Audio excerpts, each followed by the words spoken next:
Hey y'all, this is Darren Van Dam, and welcome back to another episode of Flick Connection, where in less time than you spend scrolling for something to watch every night, I'm gonna tell you about 10 of the most twisted movies on Netflix that are well worth watching. So how do you play? Thanks to Keeps for sponsoring this video. We'll talk more about them in a bit, but let's go ahead and start with my number 10 pick, River Wild. Now, I'll go ahead and admit, this is a movie I was completely wrong about. I expected it to be a half-assed remake of The River Wild starring Meryl Streep, which is a pretty solid thriller, but people being held hostage, so to speak, on a rafting trip is about all those two movies have in common. Now, it is my number 10 pick. It does have some predictable plot points, and some of the acting is mediocre at best, but Adam Brody really steals the show in this movie. I've loved him in a lot of stuff that I've recommended here, but the role in this movie is very different from anything I've seen him do before, and I thought he absolutely killed it. If anything, he actually carries this thing and makes it not entertaining, but definitely more gripping than I think it would have been otherwise. And while it does have something in common with the Meryl Streep River Wild movie, I would say if you liked that movie, there's plenty to enjoy with this one. Now, the River Wild was PG-13 and feels a little bit neutered as a result. It didn't really have the teeth that you want in a movie like that, but fair warning, some of these movies are going to be quite disturbing, like my next pick, The Call. Now, this one is from South Korea, but if you don't like reading subtitles, they have a pretty good dubbed version available. This one is also a pretty tense thriller, but it's got a supernatural element as well. Two women speak over the phone, and it's over two different time periods. There's like a time travel thing sort of happening, similar to the movie Frequency with Dennis Quaid. But one of the two women is an absolute maniac, and this ends up being a twisted thriller. It goes a little bit over the top, loses its sense of reality a little bit, but it's acceptable in this case because the movie's pretty self-aware and it kind of knows it's going to an unusually dark place. Now, don't get me wrong, this movie's not nearly as off-putting as other twisted movies from South Korea. Movies like Old Boy that are also on Netflix. The only reason those aren't listed in this particular video is because I've talked about them somewhat recently, and I've only mentioned The Call once before on this channel.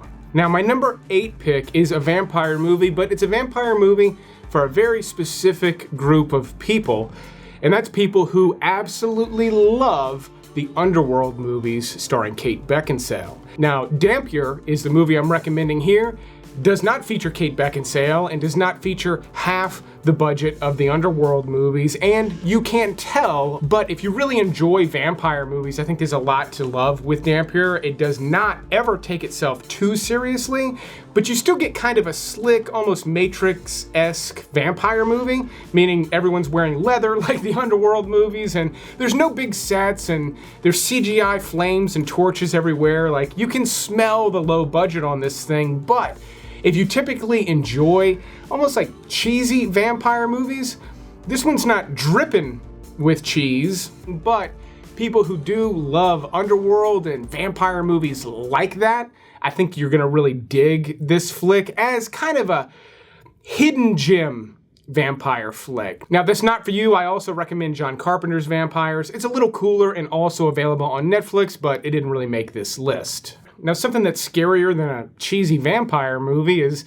losing your hair at a young age, which is a great time to mention today's sponsor, Keeps. And it's worth knowing that male pattern baldness is actually a genetic condition that affects 2 out of every 3 guys by the time they're age 35. But you can get professional care for hair loss from the comfort of your own home without ever visiting a doctor or a pharmacy. Now, longtime subscribers know I started going gray at a very young age, and I like my gray hair. I do, but I do not want thin gray hair, so a couple years ago I actually consulted Keeps, and it's super convenient. After you answer a few basic questions, Keeps actually pairs you with the right provider that's going to tailor a hair treatment plan specifically for you. Keeps offers both of the FDA-approved treatments for hair loss and a third option that combines both treatments. And these treatments are clinically proven to work, whether you're wanting to stimulate hair growth, prevent hair loss, or just improve your hair care. I also love their hair thickening shampoo and conditioner. They smell great, they feel good, and my hair feels stronger and healthier a whole day after using it. Individual results may vary, but most Keeps men see results after 6 months of starting their treatment. And right now, my viewers can redeem a special offer by going to keeps.com/flickconnection. And don't worry if you want to keep Keeps a secret. They deliver it discreetly to your door in non-branded packaging. So follow that link to redeem the offer, take the quiz, and start your treatment plan. But speaking of great stuff, let's talk about the rest of the movies on this list. My number 7 pick came out to some mixed reviews, and while I can understand where they're coming from, I still happen to think that The Little Things is a pretty good murder mystery movie. Not only is it a pretty good murder mystery movie, but Denzel Washington helms it, and he's great in it. His performance is on the subtle side for Denzel Washington, but Jared Leto's performance is anything but subtle.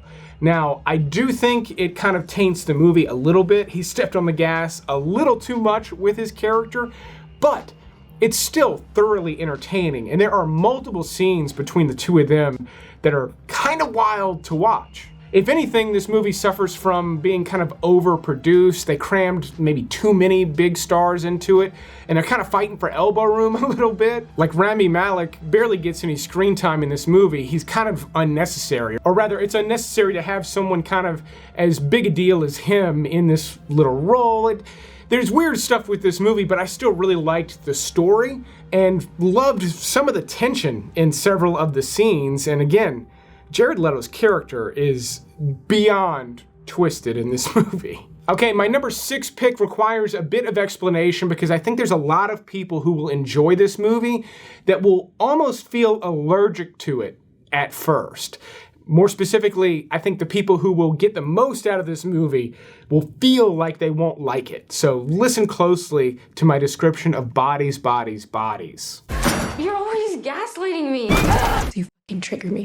You are so toxic. Relax, relax. You're silencing me. Now the basic setup here is you've got a bunch of young adults, college age, post-college, that meet in this big house for a hurricane party. And this movie is a classic murder mystery setup. The lights go out, somebody dies, and everyone else has to figure out what happened. What's so unique about Bodies, Bodies, Bodies, though, is it kind of analyzes this younger generation in a very unique way. It kind of holds a lens up to the way that they think and evaluate things, but more importantly, the way that they can kind of work each other up very quickly. Now, I will not say anything else, but I thought this movie actually had very interesting commentary about that younger generation that I'm literally not a part of. Age-wise, I'm not a part of it, and mentality-wise, it's kind of alien to me. And Bodies, Bodies, Bodies, again, showed it to me in a way, in a horror movie, even though it's not a knockdown, drag-out horror movie, showed it to me in a horror movie in a way that I thoroughly appreciated, but it got under my skin in a way I didn't like until I realized where this movie was going. And at that point, particularly the point when Lee Pace's character gets confronted, I actually fell in love with this movie and totally appreciated what they were trying to do. Okay, and my number 5 pick needs a bunch of explanation as well. I won't spoil anything, but I'm at risk of losing subscribers here because I know that people that watched On the Line, at least half of them, are going to be baffled at how I could recommend this and how I could have it at spot number 5. Settle in, relax. Give me a call. This is On the Line.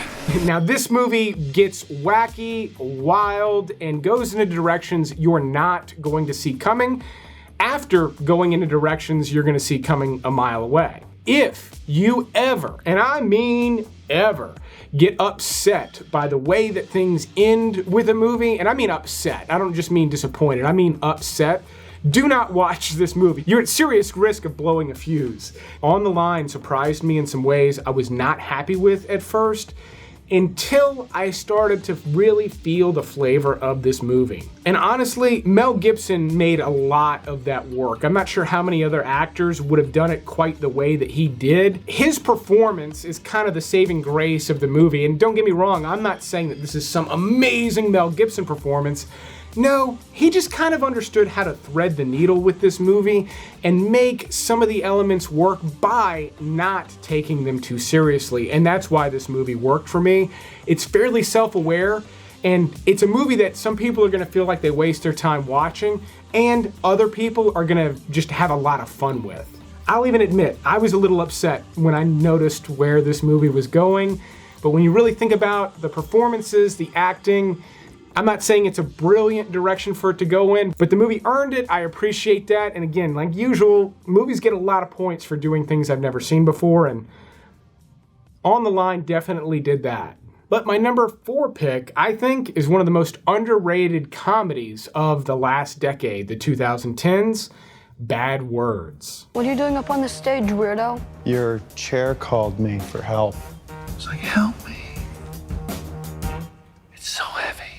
Now, this not only stars Jason Bateman, but he also directed it, and he did a killer job. This is before he was helming Ozark, and while these have nothing in common, it's clear the guy's a very good director. Not only is Bad Words very funny, obviously extremely irreverent, but it's got a good story at its core as well, and it's very well told. It's surprisingly heartwarming at times. I mean, Jason Bateman is awful to children in this movie in a bunch of different ways. Mostly just with language, but you know, words are powerful things. I mean, he's able to commit psychological warfare on these spelling bee contestants. He also befriends one of the boys in the process, and the movie actually has a surprising amount to say for a movie called Bad Words, especially as you reach the climax. It's also got an incredible supporting cast, and as far as raunchy, R-rated comedies go, we actually didn't get a lot of good ones out of the 2010s, and this one is definitely one of the best. You may also want to consider signing up for my email newsletter, Flicks of the Week. We send one out every week,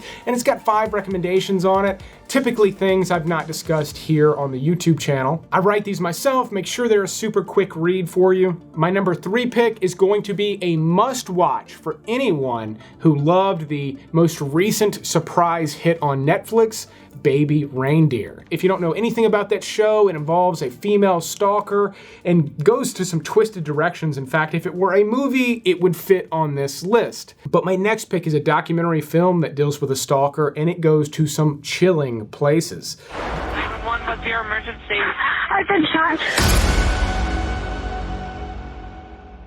Not only is this true story shocking and totally twisted, but the way it is revealed through the process of this documentary is top-notch stuff. I watch a fair amount of true crime, not as much as true crime addicts do, but I watch a fair amount of it, and Netflix has a lot of good stuff. This, for a feature-length film, is one of the best I've seen in a while. It's full of very interesting characters. The true story is loaded with twists and turns, and honestly, kind of the biggest twist in it you will not see coming. And again, if you liked Baby Reindeer recently, this would make a great follow-up watch.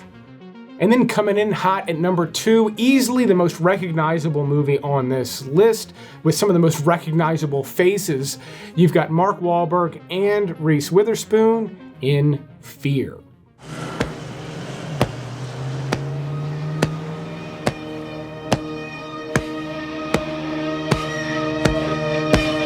Now, this is a cult classic I would imagine most people watching have either seen or are at least familiar with, but if you're not, Mark Wahlberg plays an extremely possessive boyfriend in this movie. And not only is he great, but the movie, it amps up and it goes into a wilder than realistic direction, but it still makes for a solid flick. He is creepy as all get out multiple times in the movie. I mean, the movie's literally every parent's worst nightmare. And while it does feel a bit dated today, it still holds up pretty well. But then we've got my number 1 pick, which I was thoroughly surprised by, Alone. Now, this is a movie where a woman's kidnapped by a man and held captive. I've seen a bunch of movies where that takes place. Alone is one of the best ones I've seen in a long time. Do not get me wrong, I'm not necessarily calling this movie a masterpiece, but in this genre, I haven't seen one this good in a while. In fact, there are a lot of others. There's one that just recently got added to Netflix and made it into the top 10 titled Rust Creek. I thought Some of the characters were not really well fleshed out in that. Some of the decisions people make weren't very good. I had a hard time getting into that movie. It just was not gripping me. Alone takes a lot of the things that normally lose me in movies like this and skips them. It doesn't do them at all. Instead of this woman making terrible decisions and getting caught by this killer, the movie actually makes a point to show that she's very self-aware, she's paying attention to her surroundings, she knows something's up with someone following her, and she's literally doing almost everything right to try to not get kidnapped. And not just in the beginning, like all the way through the movie, the main character makes a bunch of really good decisions. Bad decisions by characters, and I mean just awful decisions by characters in movies like this have a tendency to ruin them. But again, the woman who was the main character here carried this movie and made it work. I was rooting for her. I was surprised the directions that the story went and kind of where the movie spends most of its time. But this one works. It's incredibly tense, mainly because of how well crafted all of the scenes were. But that is the list. Thanks again to Keeps for sponsoring this video. Do not forget to go check out their link in the description below to redeem the offer and get your treatment plan started. But I will keep making these videos as long as y'all keep watching them. Thanks for checking out this twisted Netflix list, and you will see me on the next one.